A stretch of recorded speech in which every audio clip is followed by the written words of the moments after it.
Welcome, ladies and gentlemen, to Zwei, Null, the Team Leviathan Gaming Podcast, episode number 3. My name is Jaggerous, and I'm joined on the hosting desk by Spyro. What up, Spyro? Hey, Jairus. Welcome, everyone. Yeah, we've got some things to talk about. It's been, I guess you could say, a little bit of a slow week at Gwent. Well, the upcoming week at least, but got some things to talk about upcoming, I guess, events that are coming to Gwent, which is going to be quite exciting, I guess. But firstly, we do need to introduce our lovely guests. We have Shaggy. Hello there, everyone. It's good to be here. And we have Danirai. Hey everyone, thanks for the invitation. So why don't you guys start by just introducing yourselves for people who maybe don't follow competitive Gwent for one reason or another. Yeah, sure. So I'm the Shaggy Nuts. I'm the best Gwent player in the world, and I'm gonna prove it this year by winning World Masters and every single Open. So yeah, that's about all. If you follow competitive Gwent, I think you should probably know me, maybe, possibly, but yeah. No, jokes aside, I'm just trying as hard as I can to accomplish as much as I can in Gwent in this year, basically competitively, and yeah, that's what I'm doing. And Danirai? I'm Dani, I play for Team Legacy, and I basically lost an open quarterfinal once. For now, that's about it from my Gwent accomplishments, although I tend to play any tournament I can, I mean the community ones. And yeah, I hope to in the future become a world champion. Probably not this year, but maybe the next one, or like how long the Gwent will last, I don't know. Yeah, I always see Danirai in all the community tournaments, like the Quillen Cups and whatnot. Definitely someone that likes to play in any tournaments given, pretty much.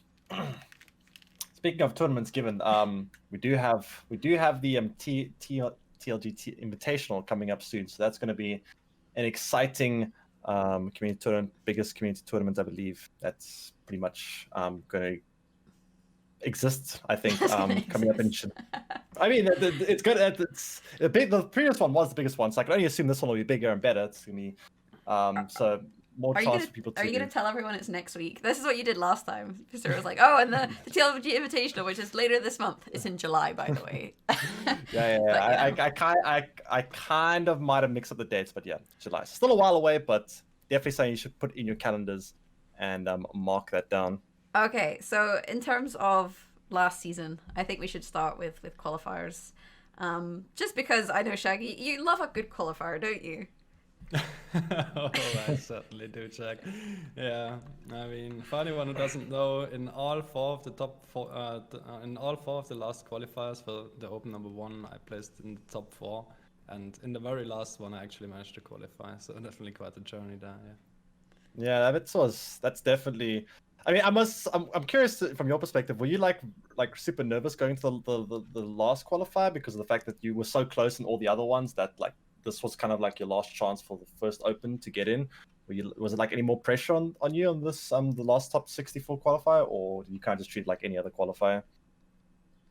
I would say I prepared more seriously for the last one than I did for the others. I wouldn't say I really got nervous about it, but I was definitely like super hungry for it. I was like, oh god damn it, this is gotta be it, man. I gotta make it this time. This was like my mindset going in basically. So yeah, just prepared for like 3 or 4 days for the qualifier, and then the only time where the nerves got to me was in the last game against Hankook, when I was actually so close. I was like, please don't let me lose. This is one game. One game and I'm in the Open. God damn it, give me that one win. That's when the nerves got to me a bit. What's interesting is you're the niche situation that they made the rules about crown points for, because there was this concern that someone would like do top 3, top 4 like 3 times and then qualify. Which means if you got crown points for coming third like 3 times and then also got crown points for qualifying, you'd end up with more crown points than someone who qualified in the very first tournament. So that's why there's this weird point system where if you come third, you do get pity points, but I think you get like 1 pity point or something like that. It's not very many.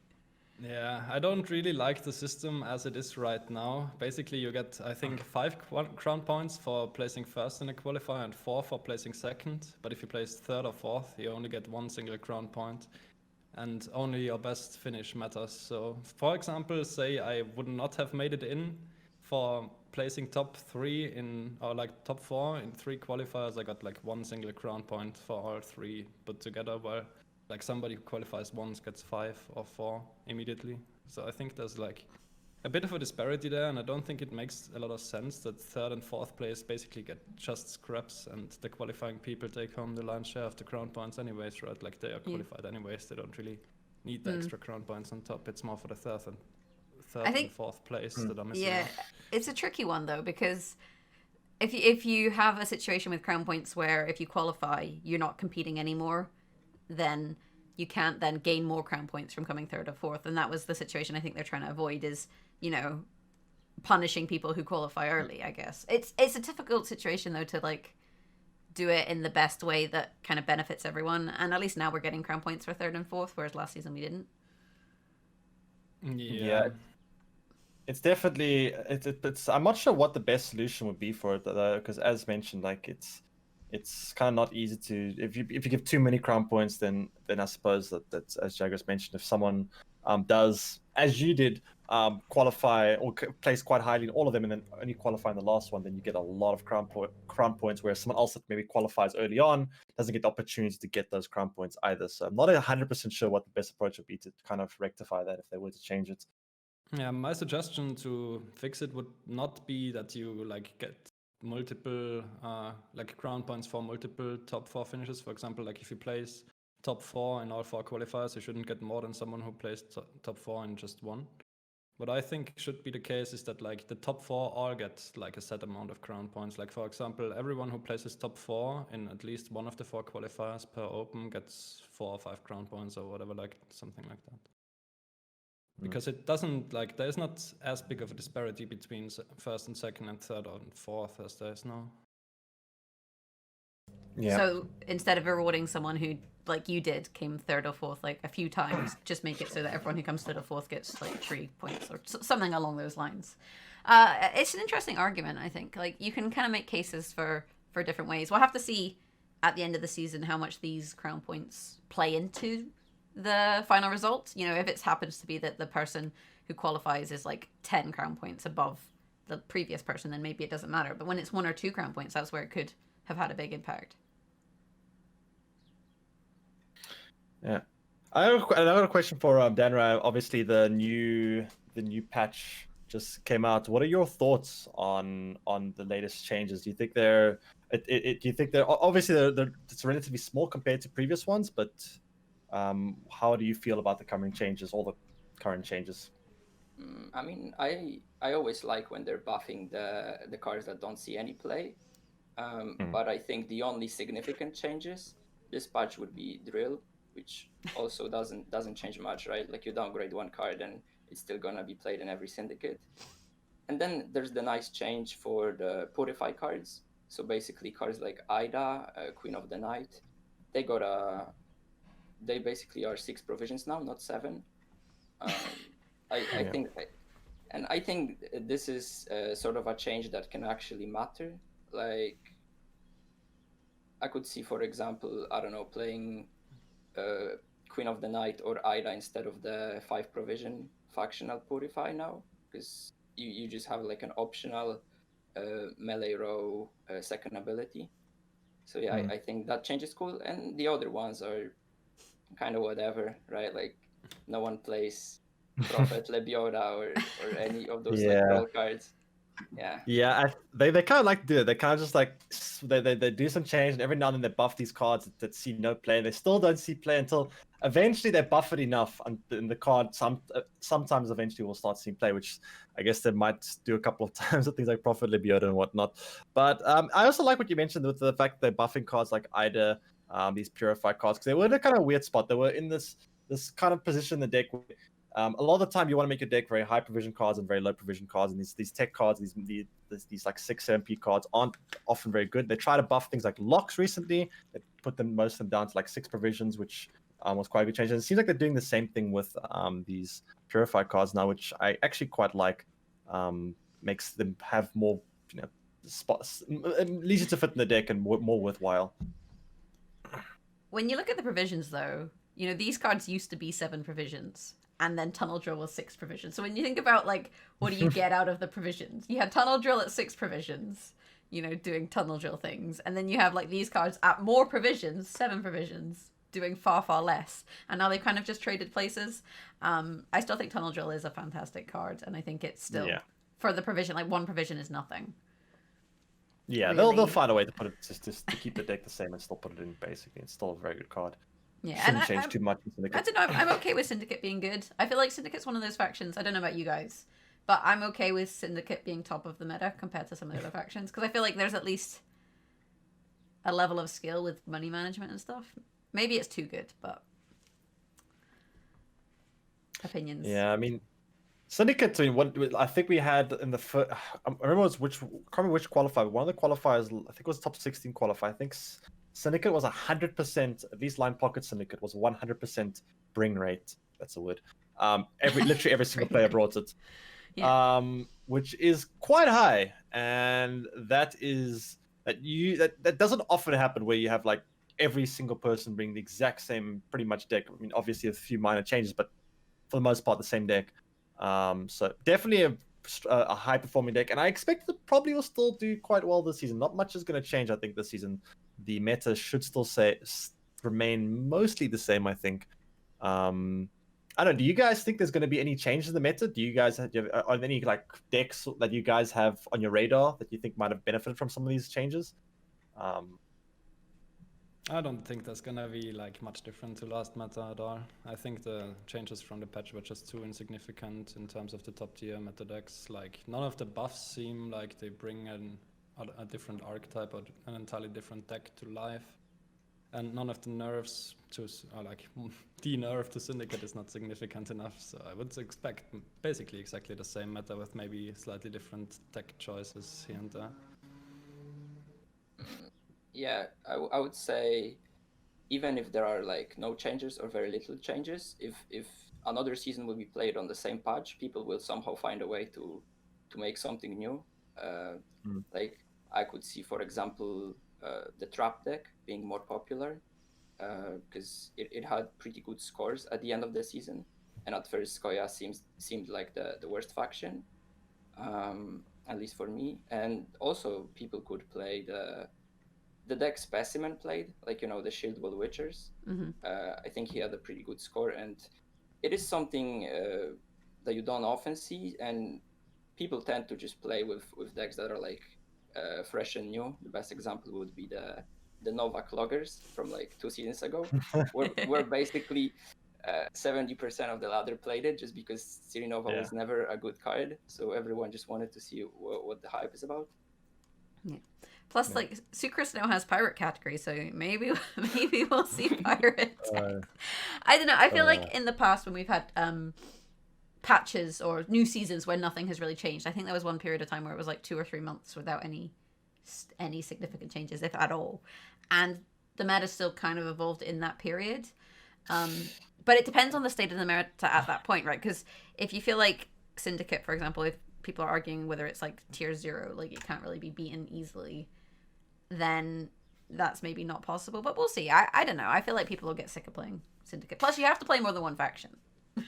Yeah, I mean, it's interesting, like the how people find new decks. I mean, we've had metas in the past. If you look back, and this is a very old example, but open beta, the last like meta of open beta was like this one like several month long meta where there was no balance changes for like 6, 7, 8 months or something like that, and still new decks were being played and discovered as time went on, because at some point people try experiment with things, and you know, every now and then a new deck will pop up. So whilst the meta itself hasn't really changed or isn't really going to change from card changes, I think people might, you never know, people might experiment with some stuff and maybe something will pop up, who knows. But in terms of the last season versus this season, last season was only 3 weeks, and I believe this next season is 5. How do we? Yes. Okay, so how do we feel? I guess pro players. How do we feel that season length impacts the outcome on ladder? Short seasons versus long seasons. I think it's always better to have longer seasons because, well, basically the spammers get the advantage when the season's shorter, and this, I think what matters the most are like the last weeks of a season, and in a season that lasts 3 weeks, one of those weeks basically got cut out. So I could say that the season being 1 week longer is actually twice as long as the regular one, just because basically all the grinding happens in the very end of the season anyways. I don't know if that's going to be the case with this season because people already know the meta, but I still like to see the longer seasons. I just don't know if this was necessary. If this season is 5 weeks long, then maybe they could have basically done both seasons 4 weeks long instead. But like, I'm fine with that. Yeah, I found that quite odd. I mean, I'm surprised they didn't end up making, because usually seasons end on Tuesdays, and it was quite weird that this season ended on this is Thursdays. weird. I'm not sure why they didn't just make the last season end on a Tuesday and then make this coming season, a little bit shorter, whilst last season being a bit longer. It's a bit of a weird decision to me. But to play devil's advocate on your point about long versus short seasons, I think that as a competitive player, you obviously would prefer the longer seasons. But as maybe a casual player who wants like new content and new stuff, maybe you prefer shorter seasons because it means new things are happening more frequently, I guess. But yeah, as a competitive player, it definitely does benefit to have longer seasons, as it's not so much about how many games you can put in, but more the quality of the games instead. Shaggy, what do you think? Yeah, it's definitely right. Like from a casual perspective, or just from a playing the game non-competitively perspective, you want like as many shake-ups to the meta and as many balance changes and new content as possible. So shorter seasons make sense from that perspective. But yeah, from competitive perspective, I definitely prefer like longer seasons. There's no question about it. The short seasons are quite stressful with like a lot of grinding in a very short amount of time to keep up with people who just play like a lot of games in a short period of time. So and I also get to relax a bit in like the first week of this season, for example. I'm not planning to play too much Gwent and not planning to start my tryharding all too quickly. I have a bit of time to chill now that I'm coming down from the grind of last season, basically. So there's a couple arguments there. If casual players don't play as much, then surely they get bored slower of the meta because they haven't played as many different decks in the same period of time. So while you suggest that casual players want new content, surely casual players are happy with the content that exists for longer. I guess it depends on just how casual, right? Like if you're someone that plays Gwent like once every 2 weeks, then I guess it doesn't. You probably don't really notice. But I mean, there's some casual players that will play like. I'm more referring to like casual players that maybe play like play like maybe 2 or 3 games a day at most, and maybe like 1-2 games every second day, something like that. They know the meta, they know what's happening, but they don't really they don't grind the game. And then my other kind of question or observation, as it were, is that while we've argued that shorter seasons lead to better play or players who jam more ending up higher, do those players that jam more qualify for opens? Has shorter seasons allowed people to qualify who wouldn't necessarily, or are they just earning more crown points as a result? I would say it's more crown points. Like, you still need to be very good at the game to qualify. And if you like, I mean, I wouldn't even say you can get like top 16 by just playing games, It's not like that either. It's just like... Yeah, it's easy, I guess. More beneficial, I suppose. Yeah, exactly. It's just a bit easier to reach like a good placement on a ladder if you play a lot more games. That's just basically what it comes down to. Yeah. So then I guess the question is, it maybe doesn't matter that those players got crown points more easily, but the issue is that those crown points are being taken away from someone where it could impact them. If there's a consistent player that for some reason a short season denies them a top 16 or what have you, or top whatever, then they lose out on 1 or 2 crown points. This is where it becomes interesting, is you have to kind of wait till the end of the season to find out how much is that going to matter. Like how much of these small amounts of crown points that people maybe gain or lose actually going to impact World Masters. I'm not 100% sure how it will matter, because if someone takes away the crown points takes away from all the other like serious players. That makes sense. So Yeah. I mean, it's hard to actually to figure out how much it actually impacts, because while they're taking away points from, let's say, player A, they're also taking away points from player B, C, D, and those players are really competing against each other. So it doesn't really matter in that sense if you're taking away from the combined group of players. But I'm not sure how much of an impact it actually makes. I think it's less about crown points and more about just because people that want to qualify to masters through crown points will overcome the spammers anyway, right? And will finish in like top 8. But it's more about just those spammers still in top 16 spots. For players that, for example, had less games but could qualify from top 16. That's at least how I feel about it. But of course, like if someone fought for the sport, then someone deserved it, and that's like up to him what he will like do with the spot, right, in the qualifiers. But I think the crown points matter only for a couple of people, and it's kind of, we can already see who's like gonna play on masters, if it's gonna basically keep up until the end of the year. And yeah, I don't think crown points matter that much, apart from like maybe 10 players. Yeah. I also am kind of curious of so who all the players that qualified for this upcoming Open? It was Bart, Forever YOLO, and then there was Cams, Piable, obviously Shaggy, who else was there? I'm Tailbot forgetting. and Red Rame. Tailbot, Tailbot, Red Red Rame, Rame, Gravesh. and Gavish, yes. And Gravish, Is that 8? yeah. Yes. A lot of Team Polish actually. I mean, a lot of players from Poland. I must say, the last qualifier, if it went in a certain way, there could almost be like almost exclusively Polish. At one point, it was crazy. A lot of Polish players qualified. Yeah, but overall, there's good representation across the teams, right? We've got TLG, and we just picked up Forever YOLO. So I think this is how we're just going to pick up people who qualify. Now, like Piable and Gravesh and Cams, they were already on TLG before they qualified. But Team Artusa has what, Shaggy and Red Rame, and then Legacy is Bart Bot, And yeah, Tailbot. Bot. and Tailbot. And Yeah, Tailbot, yes, and Tailbot. so it's a fairly broad spectrum, like across the teams. It's not like one team. You know, every team has at least 2 players. Every team that is there, shall we say, has 2 players. Yeah. Yeah, it's gonna be interesting to see. Curious. This is the Gwent Master Season 3. I'm looking forward to watching one of the Gwent Opens and seeing how things are shaking up this season around. I hope that eventually we get back to like, obviously it's not possible now with the virus the way it is, but I really hope that in the future sometime we get to go back to the LAN events, because those were something special about them, right? Like watching the LAN events as opposed to online. I don't know if you guys feel the same, but I kind of miss those spectacles, I guess you could say. Man, I miss them so much, I've got to tell you. Like, being at a LAN event versus just playing in an open online is like an entirely different experience. Like, some of my best memories like from Gwent is just hanging out at these LAN events with other Gwent players and CDPR employees and just having a good time and talking about the game, just hanging out, and it's a great time, honestly. I just miss these live events. They're just a great time every time.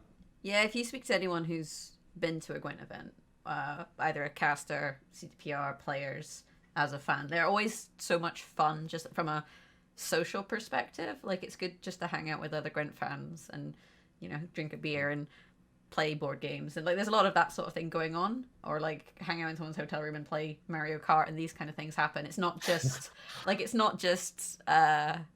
Gwent.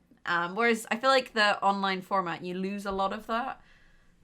When you compete online, that you don't have that moment of kind of socializing, you don't have the nerves, you don't have the discussion. Like from casting, for example, it's a lot easier to talk to the players and ask them questions in person than it is to kind of try and message people through Twitter or Discord or whatever to try and have a discussion about decks or look at all these things. That is also more difficult, I think. And then for players with language barriers, the translators, they have a translator, yes. so you can then more easily ask, say, Hannah-chan or Wang ID what their strategy is, because there's someone there who can translate for you. So that is something that I think we lose. And we also still haven't had World Masters 1, have we? Yeah, I think we got the date for that though, or the close. I think it was they said December or this year, or sometime. I think they announced recently. What? Who this year? I'm not sure. 2 years later. Yeah, it's been a cursed event. It just seems like it's just always getting stopped no matter what. But hopefully we get to see it sometime this year. I'm not sure. I don't think it's going to be able to be hosted in a LAN event either this year. I'm not 100% sure, but it's kind of a shame because with the virus still ongoing, causing these events to be taken online, because it really was quite something to see these events happen in LAN. I'm trying to think who even qualified for that. Like life coach. Yeah, I mean he's given up his spot already, but there's a lot of players that have just. Tailbot. Yeah. Like, how many of these people still play Gwent? Some of them still do, but a I lot of them haven't really played much. Oh, that's funny. I'm trying to even think. I guess like, who's in World Masters 1, right? So life coach, but he's probably not going. We're gonna say he's not. No, going. he's not going. Demorcus, Tailbot. Who else won? Freddy. Those three I know won a challenger. Yeah. Magpie, he won a challenger, and then it's Crown Points, right? Coleman. Okay, so yeah. he still plays. Abskov? Yeah, I can't remember. It's Abskov.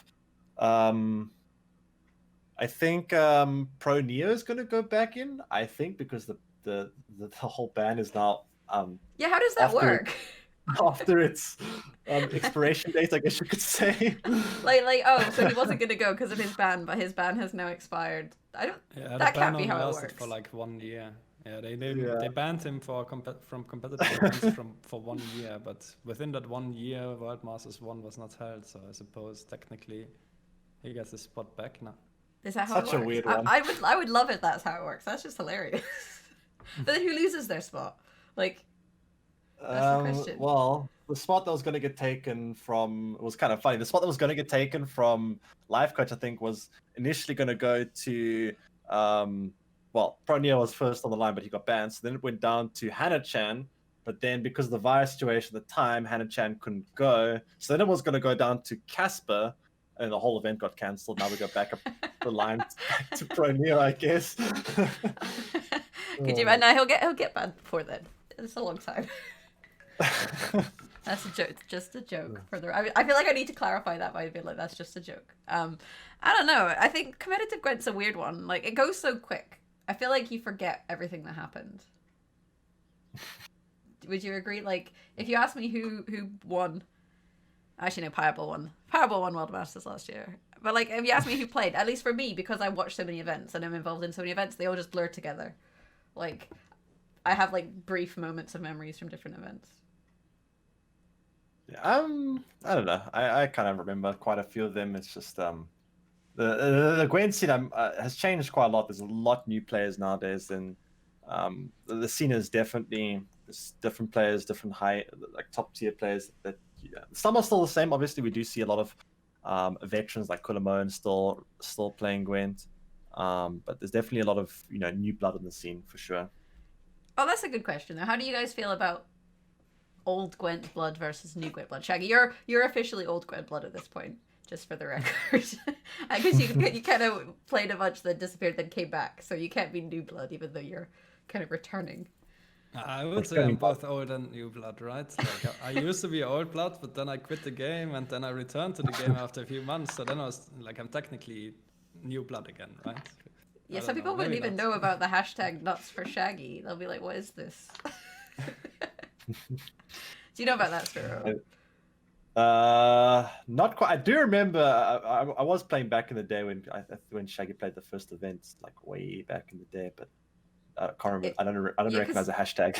It's because the Play Gwent people were trying to do they were like Team Shaggy or Team Freddy, and then for some reason it became a hashtag Babes for Babes, as in like yes, all yes, the I remember babes that. are fans of. And then I feel like someone suggested hashtag Nuts for Shaggy because it's Shaggy's nuts or whatever it is that your name is. Speaking of new blood, we also have there's also, of course, Danirai, who I think would be well in the category of new blood. Well, I think one of the youngest, definitely up in like youngest competitive players in Gwent, I would say. So yeah, I guess Danirai, how does it? You obviously, when did you start playing Gwent? By the way, have you been playing Gwent for like off the radar for a while, or did you just like pick up the game and start Right. grinding away? So I installed the game in December 2017, but I only played for like a week and got bored. And I came back. I came back, I guess, right before beta ended, like for the last month or two, and then Homecoming happened, and the game was in a really bad state for like a couple of months Yeah. since Homecoming launched, but I sort of didn't know that because I was new to the game, so I kept playing. I yeah, and at that time when the game was like getting better and better, I also made it to pro rank and then started playing community tournaments, and now I guess it's too late to quit. That must be I mean, such a not- lovely yeah. perspective. To have not realized how bad Homecoming was at the time, because that's your first experience. So you're just like, this game just keeps getting better and better. And everyone else is like, it's so bad. Oh, Ignorance that's- is bliss, right? I know, it's like so naive. It's just adorable. I wish I had that experience of Homecoming. Oh dear. So upcoming qualifiers. So we've got this month is we've got top 16, top 64, and then Open 1. Yep. Yes. How do we think tournament meta gets impacted by that sort of sequencing where you have like 2 tournaments right before an event on the same kind of patch? Because usually with opens, there's often like a patch and then 2 weeks later there's an open.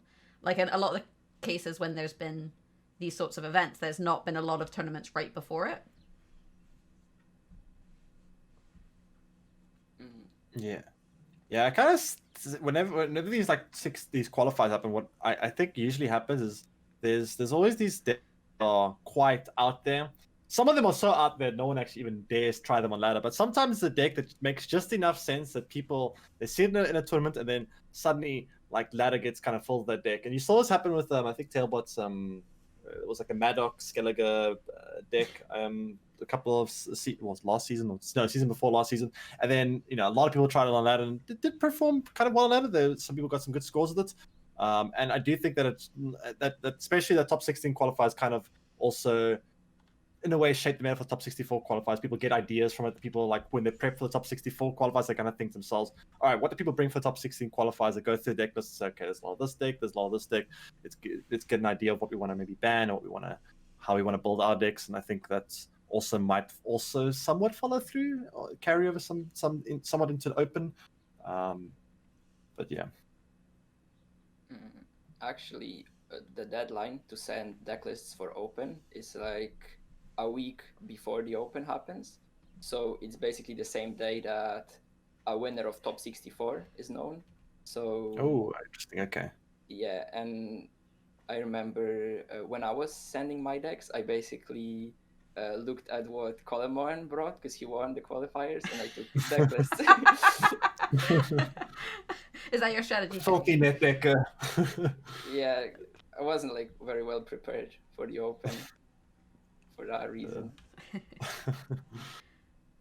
Well, I mean, definitely the top 16 qualifier meta is gonna shape like the environment in which we prepare for the open. Like it basically is just gonna give us context and give us decks that we want to keep in mind when preparing for the open. Basically, I wouldn't say I don't think the chance for me just copying a lineup from the top 16 qualifier is very low, but like whatever people bring there and whatever does well there definitely impacts the preparation for the open and has an impact on the open meta for sure. Yeah. Also, interesting thing is that Okay. So I think it's interesting that it's that often people bring the decks and then they see how other decks perform and they say, okay, this line performed well. Why did it perform well? And then they can understand why it performed well. Whereas sometimes if you build a line from scratch, you don't really understand what if it's like the first qualifier, you can bring a very risky lineup and it might actually in actuality be terrible and it just falls apart. Whereas if other people do that, test it before you, they do badly, you can go, okay, so we know that doesn't work. I'm not going to waste my time doing that. I'm going to try to go for this instead. I guess there's like pros and cons, right? If you're a top 16 player who's also playing an open one, you kind of have this opportunity to practice your lineup. But then on the other hand, if there's something that you're like, oh, I've got this really sneaky idea, and I think this is going to be really good, if you use it for your top 16, then everyone knows about it for the open. So if you have some kind of like ace up your sleeve that you think is going to be a surprise or a list that no one's really expecting, it's a risk to take. You kind of want to play it in top 16 because then you can qualify for another open, but you kind of don't want to play it in top 16 because then you might not win open 1. Do you see the kind of contradiction there?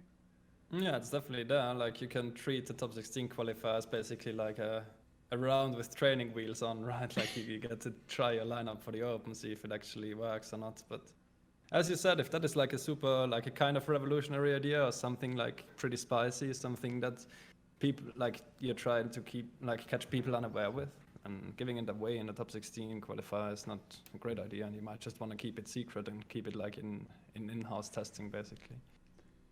I'm stressed like thinking about it, and I don't even have to prepare any decks. Like, I feel like that must be that's a tough position, I think, for teams to prepare, because you have to make decisions about, you know, your strategy, and that can have massive consequences, right? Because this we're talking about World Masters at this point. If you win Open 1, you're in World Masters, so there's a lot on the line. And I don't know. This is why I like watching Gwent rather than playing Gwent. It's much less stressful. Yeah, I don't think I'm bringing my open lineup for top 16 as a practice round. I think like trying your lineup in the top 16 qualifier before the open is like overrated basically. Like, if your lineup works in testing, it should also work in practice. You don't have to like go for that test round, I think. But if your lineup works in practice or in testing, then surely it's the best lineup. Exactly. In which case you should take it to top 16 as well. Unless you don't want other people to have your lineup. Oh my god, it's too stressful. I can't do it. Yeah, it's actually a bit tricky to figure out. If you have like a lineup that you think is actually the best lineup for the current meta, right? Do you bring it to top 16 or not if you're in the open? That's actually a good question. So Gravish is in the chat. He can answer it for us. It's definitely something you got to keep in mind, right? Like, sometimes you have good ideas and you bring it, and then like people will take the idea if they see it. Like, there was a qualifier, it was quite a while ago, like over a year ago now, back when Elderbear Nilfgaard was the thing with Damien Stefan. And I remember in the day one, I was talking to Pieball when we were prepping, and we kind of came to the idea of bringing the lock for Ramon to try and take for the mirror, and no one else brought that in day one. And then day two, suddenly everyone's Nilfgaard deck also had the lock. So it's definitely something you got to keep in mind. Like, if you bring in a good idea, people are going to probably end up using it potentially against you. So you've got to kind of maybe sometimes withhold the ideas for when you think they're going to come into the most effect. Yeah. So the logic there is to bring trash. Right? Just bring trash. It's fine. They can't copy you if your decks are terrible. I was going to swear there, but we're a non-swearing podcast. Eventually, this is the first one so far we've had no swearing, I think. So let's keep it that way for now, so we don't get told off by family-friendly stream. Otherwise, we have to be like on Apple. We have to be like, this is explicit. This explicit Gwent podcast.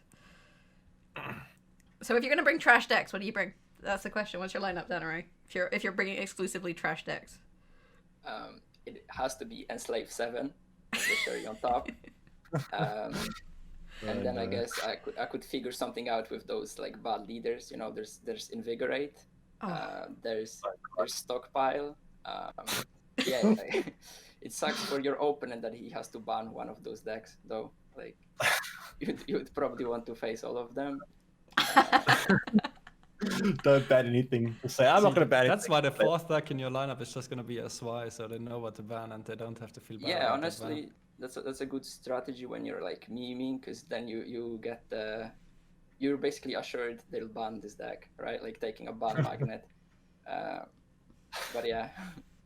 But then on the other hand, when you don't have a ban magnet, then people overthink the ban. Like, if there's not an obvious ban, they're like, right, I'm going to ban Syndicate. And then your opponent doesn't have Syndicate. Now they're like, oh no, I have to think about my ban. What do I do? Well, and then you have to actually like use your brain. And I feel like I've seen some questionable bans in tournaments just because there was no obvious ban. Funny you should mention ban magnets. I remember back in the day when like Hidden Cache was completely overpowered. I remember there was something, I think it was Gravesh, I think someone else did it too, where they literally brought Peasant Militia in their deck just to try bait their opponent into not banning Syndicate, saying like say, look at this, I got a random bad Peasant Militia. The deck's terrible, don't ban it. It's fine. You don't ban it. You see Peasant Militia, don't ban it, which I found quite funny.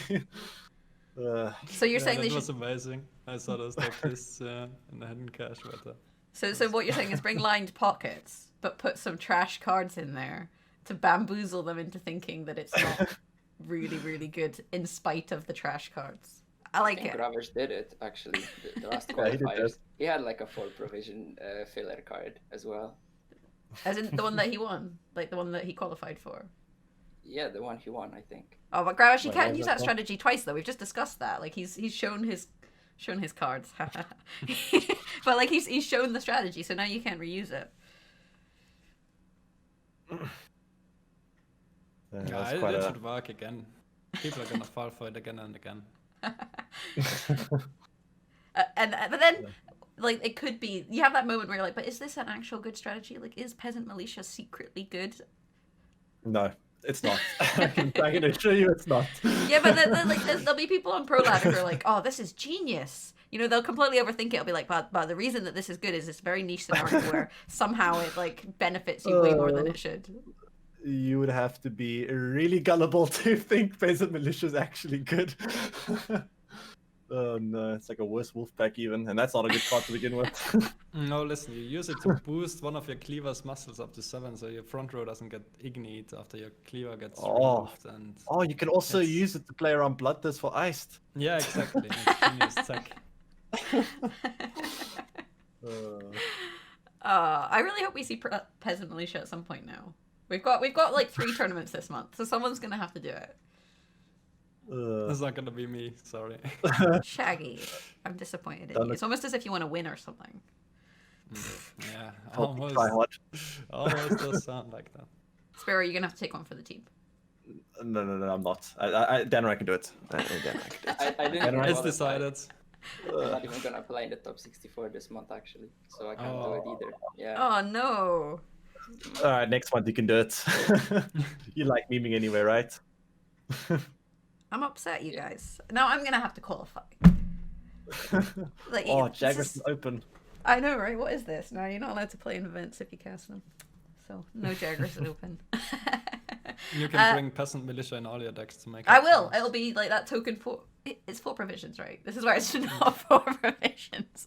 That token slot, you know, just if you switch out one card, it becomes your deck. So if I put Peasant Militia in instead of one card, then they're now my decks that My I deck made. now. Yeah, exactly. True. That's how it works. Like That that's the works. only reason Gravish brought Peasant Militia is because he wanted it to be his own deck. Otherwise, people would accuse him of copying. Yeah, no bigger crime than net decking, am I right? I've never net decked a single deck in my entire Gwent career, by the way. Never. All original decks. All You're the one who makes the decks. You're the one who is Yeah. net decked. Spyro, have you ever net decked a deck? Absolutely not. Never done it before. Never ever touched any deck lists or anything. Just all original, all homebrews. See, back in the day, I used to homebrew, and then you still get accused of net decking. So at that point, it's like, well, I mean, I may as well do it. If you're gonna tell me I'm doing it, then I may as well do it. And so since then, I've never made a deck in my entire life. I don't even know what a deck is at this point. I don't know how you add cards. Yeah, I don't know how you change cards in Gwent. It's been that long since I made a deck. I'm like, how does the deck builder even work? Someone's gonna take that out of context and be like, Jaggerous does this. This is the problem with podcasts when you make stupid statements like that. Spirit, do we have anything else to talk about? I think that's pretty much everything. Again, this is gonna be a little bit of say off season. It's gonna be a little bit of a down season in terms of like new content because with new Gwent's new cycle, we're having one big patch with like a mini expansion, then more of a small balance change, and then one bigger patch again. So this is going to be the month where it's going to be kind of waiting for new content next month, and then more of a refinement, I guess you could say, of the previous meta. And then obviously next month we'll have new stuff again. But yeah, not really much happening in terms of when coming. Okay, but competitive events. we can take some questions from the chat. So while we wait for some questions from the chat, if you guys could change your Gwent name, because apparently that's the trendy thing to do now, is change your in-game name. we'll ask Shaggy and Danirai this. If you could change your Gwent name to anything, I'm not sure why you're doing it, but what would you change it to? What were you going to be if you were going to not be Danirai, or if you were going to not be Shaggy? I actually changed my nickname a couple of times before. Oh, what did you used to be? For a month I was Danny Rage Quit after the No, and I also used to smurf on community tournaments as I Don't Flinch for a month, and people didn't know that was me until like someone discovered it. And I also used to have a different nickname before Danirai, but it was very similar to the current one. But if I had to, I wouldn't actually change the nickname because you're running at the risk that someone's gonna steal your original nickname. Like for example, I know Ilyuha can't go back to his nickname because some Russian guy stole his nickname and he didn't want to change it back, so he has to stay as. Yeah, it happened to Gravesh Gravesh change as well. your name. Yeah, or you could just change it to like Dark Iluha XXXD. That seems to be the growing trend in name changing.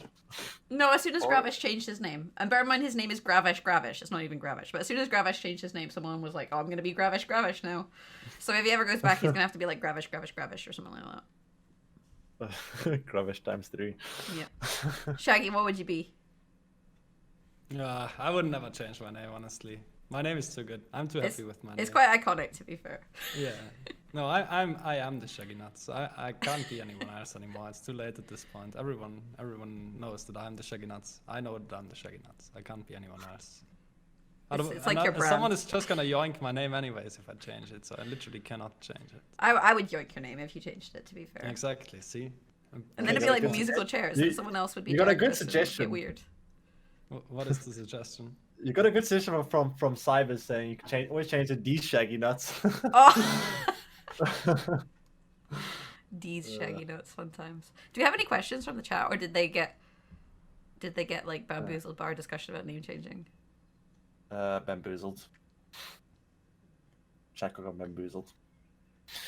Chat died, unfortunately. Oh, it's okay. Well, I had a question, so I feel like I've done my part for the podcast. Spyro, now you have to come up with a question quickly. Quick, no stress. Is it the end of the podcast?